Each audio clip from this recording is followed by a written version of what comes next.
Magandang gabi po. Magandang gabi naman. Ano may paglilingkod namin sa inyo, mga Ginoo? Kayo ba si Master Javier, ang rehistrado na kaimbento ng Lucky Pandesal? Ako, Taga Philippine Bakers Association ho kami. May naghahain ng petisyon laban sa inyo. Ano ang petisyon?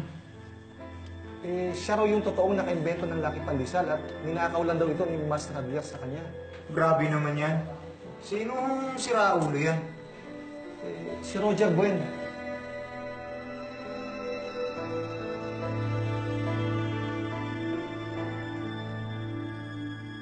Diyos ko, si Mang Roger? Huwag ko kayo mag-alala. Iniimbestigan pa ho namin ang petisyon niya. Pero kapag napatunayan namin na totoo ang sinasabi niya, Ano? makukulong si Master Javier.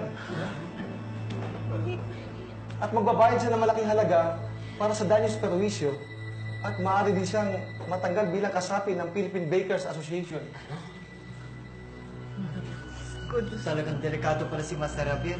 Sobra ng pamemerwisyong ginagawa ng Mang Roger na yan, ah. Huwag ho kayong maniwala sa Mang Roger na yan. Si Masa ang totoong nakaimbento sa Lucky Pandesal. minaho kayong lahat. Hindi makakatulong ang inyong pagiging agresibo. Pero Master, Kung ganon, mga Ginoo, ano ang dapat namin gawin? Kung gusto niyo hong kontrahin yung petisyon, meron pa po kayong 1 linggo para maghanda.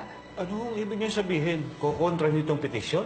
Ang presidente ng Philippine Bakers Association ay gagawa ng isang evaluation test. Kailangan si Master Javier at si Roger Buen ay humarap sa lahat ng mga opisyales at sabay silang gagawa ng Lucky Pandesal. Naku po, may sakit po si Master Javier, hindi niyo ba nakikita? Paano mo siya makakapunta dun sa evaluation test na sinasabi niyo? Kailangan niyong gumawa ng paraan para depensahan ang inyong claim laban kay Roger Buen.